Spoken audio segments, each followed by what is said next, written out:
Why I love American politics. America politics የሚመች ለዚህ ነው ጻብ ቀረሽ ድብድብ ቀረሽ ቡጢ ቀረሽ የትራምፕ የዘለንስኪና የጄዲ ቫንስ የኦቫል ኦፊስ ቆይታን ትንሽ ቀንጨብ አድርጌ ላሳያችሁ ጭቅጭቋ ከተጀመረችበት ሰዓት ጀምሮ ላሰማ ጭቅጭቋ እዚህ ጋር ነው የተጀመረችው ስሟት Everybody has problems even you but you have nice ocean and don't feel now but you will feel it in the future God bless you don't know that God bless God bless you will not have war don't tell us what we're going to feel We're trying to solve a problem. Don't tell us what we're going to feel. I'm not telling you. Because you're in no position to dictate that. That's Remember exactly this. You're in big trouble. Can I Wait answer? a minute. No. You've done a lot of talking. Your country is in big trouble. I know. You're not winning. I know. You're not winning this. You have a damn good chance of coming out okay because of us. Mr. President, we are staying in our country, staying strong from the very beginning of the war. We've been alone, and we are thankful. I said thanks you haven't in been this alone. cabinet, you and not only in this cabinet. We gave you, through this stupid president, $350 billion. You voted we gave for you your military president. equipment, and you men are brave, but they had to use our military. What about if you didn't have our military... እንግዲህ እንዳያችሁት ነው ቡጢና ጻብ ቀረሽ ነገር ነው ሲነጋገሩ የነበሩት እነ ጄዲ ቫንስ እነ ትራምፕ እና ዜሌንስኪ በቃ ትራምፕ እያለ ያለው ዜሌንስኪ ዲፕሎማሲ ይፈልጋል አይደለም ዜሌንስኪ ከሲዝ ፋይር ወይም ደግሞ ከተኩስ አቁም መውጣት ይፈልጋል ይሄን ደግሞ የሚያረክ ከሆነ እኛ ከኛ ጋር ምንም አይነት ፒስ ቶክ አይኖርም ምናምን የሚል ጭቅጭቅ ላይ ነበረው እንደርስ አሜሪካን ህዝብ እንዳላመሰገነ ጭራሽ ደግሞ የአሜሪካን ህዝብ መጥቶ እዚህ ጋር ማፋጠጡ ወይ ደግሞ የአሜሪካ ህዝብ ዩክሬን እየረዳርለን ብሎ መክሰሱ እንደ ትልቅ ንቀት ነው ደግሞ የተመለከተው ጄዲ ቫንስ የአሜሪካው ምክትል ፕሬዝዳንት የምታውቁት ቀን በቀን ነው ዜሌንስኪ የአሜሪካን መንግስት የሚያመሰግነው ይሄን መሳሪያ ባሰጡ ኖሮ ነው ዋጋም ነበር ምናምን የሚሉት ነገሮችና ዶናልድ ትራምፕ እንደተናገሩት ከሆነ አሜሪካ በሰጠች መሳሪያ ባይኖርክ ኖሮ እስካሁን ድረስ ጦርነቱ ተሸንፈ ነበር የሁለት ሳምንት ስራ ነበር ነው ያለው እንግዲህ ነገራቸው በሰላም ነበር የጀመረው ምን ሰዓት ላይ ተርን እንደወሰደ እንግዲህ እናንተ ማይታችሁታል በቃ ክርክሩ ምን እንደጀመረ ቻጻብ ቀረሽ ነበርና የተለያዩ ያለ ሚዲያዎች በጣም ያራገቡት ነበር ትራምፕና ጄዲ ቫንስ የዩክሬን ፕሬዝዳንት ዜሌንስኪን አምጥተው በቃ ቀልዱበት ተጫውቱበት ይያሉ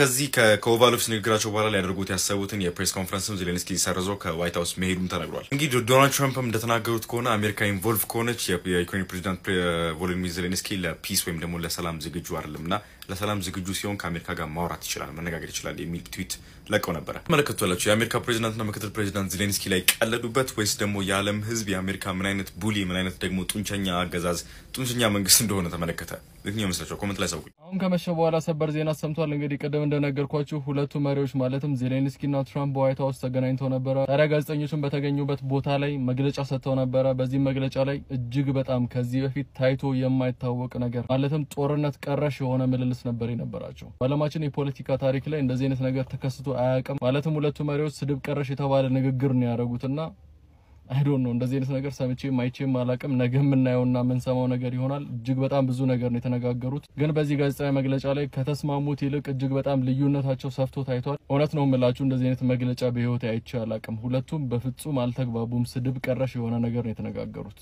እናም ነገር ዲቴል አይቼ መነግራችሁ ይሆናል ነገሩ ግን እጅግ በጣም አስጊ ነገር ነው ሁለቱ ሀገራት ስምምነት ላይ የሚደርሱ አይመስለኝም አብረን የምናየው ነገር ይሆናል መልካም ምሽት ይሁንላችሁ አሁን ሰበር ዜና ሰምቷል ከቀናት በፊት አሜሪካኑ ፕሬዝዳንት በዶናልድ ትራምፕ እንግዲህ ዲክታተር ናቸው አምባገነን ናቸው ተብለው የነበሩት የዩክሬኑ ዋና መሪ የሆኑት ዜሌንስኪ በአሁኑ ወቅት አሜሪካ ገብተዋል ዋሽንግተን ይገኛሉ በዋይት ሃውስም አቀባበል እየተደረገላቸው ነው እንደሚታወቀው ሁለቱን የዩሮፕ መሪዎችን ካናገሩ በኋላ ዶናልድ ትራምፕ ሐሳባቸውን ተቃራኒ በሚባል መልኩ ቀይረዋል በተጨማሪም በዛሬው ዕለት ከዩክሬን ጋር በከበሩ ድንጋዮችና ዩክሬን በሚገኙ ማዕድናት ላይ አብረው ለማውጣት ስምምነት ላይ ይደርሳሉ ተብሎ ይታሰባል የዩክሬን ፕሬዝዳንት ይህን ስምምነት በመፈረም አሜሪካን በዚህ በፊት ማለትም በጦርነቱ ጊዜ ያበደረቻትና እየሰጠቻትን በስጦታም ሆነ በብድር መልኩ የሰጠቻትን ብር መመለስ ትጀምራለች ተብሎ የተነገረ ይገኛል አዲስ ነገር ካለ ማሳወቃቸው ይሆናል ነገር ግን የዩክሬን ፕሬዝዳንት የሆኑት ዜሌንስኪ በዛሬው ዕለት ዋሽንግተን ተገኝተዋል ከዶናልድ ትራምፕ ጋርም ጦርነቱ ከተጀመረ በኋላ ለመጀመሪያ ጊዜ በዛሬው ዕለት ተገናኝተዋል አዲስ ዜና ይወጣል ተብሎ ይገመታል ይህም ዜና ቶሎ እንዲደርሳችሁ ፎሎና ላይክ ማድረግ እንዳትረሱ መልካም ምሽት ይሁንላችሁ እመለሳለሁ እውነት ለመናገር ይሄ ነገር በጣም ያስደነቀኝ በጣምም አስቆኛል ይሄ ነገር ፖለቲካ ይሁን የትራምፕ መገለጫ ይሁን እኔ ማላወቅኩም እስካሁን ድረስ ጀጅ ማድረግም ይከብደኛል ነገር ግን ከቀናት በፊት ዲክታተር ናቸው አምባገነን ናቸው ብለው ያሏቸው የዩክሬን ፕሬዝዳንት የሆኑትን ዜሌንስኪን በትናንትናው ዕለት የእንግሊዝ ፕራይም ሚኒስተርን ባገኙበት ወቅት ተጠይቀው ነበር እሳቸው አሁንም ዲክታተር ናቸው እንዴ የሚል ጥያቄ ቀርቦላቸው ነበር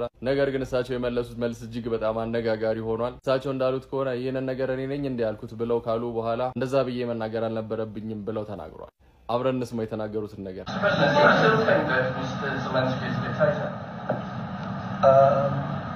Did I say that?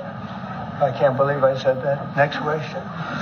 እናም በዛሬው ዕለት የዩክሬን ፕሬዝዳንት የሆኑት ዜሌንስኪ ዋሽንግተን አሜሪካ ይደርሳሉ ተብሎ ይጠበቃል። በዚህም በዋይት ሃውስ ከባድ የሆነ አቀባበል ይደረግላቸዋል። የሚመጡበትን ምክንያት አንድና አንድ ነው። ከአሜሪካ ጋር የማዕድን ማውጣት ስምምነቱን ሊፈራረሙ ነው። እዳቸውንም በዛ መሰረት ይከፍላሉ ማለት ነው። መልካም ቀን ይሁንላችሁ። የአዲሱ አካውንት ነው። አዳዲስ ነገሮች ዛሬ ይወጣሉ ብዬ አስባለሁ። እነዚህም ወደ እናንተ ማድረስ ይሆናል። ፎሎና ላይክ ማድረግ እንዳትረሱ። እመለሳለሁ።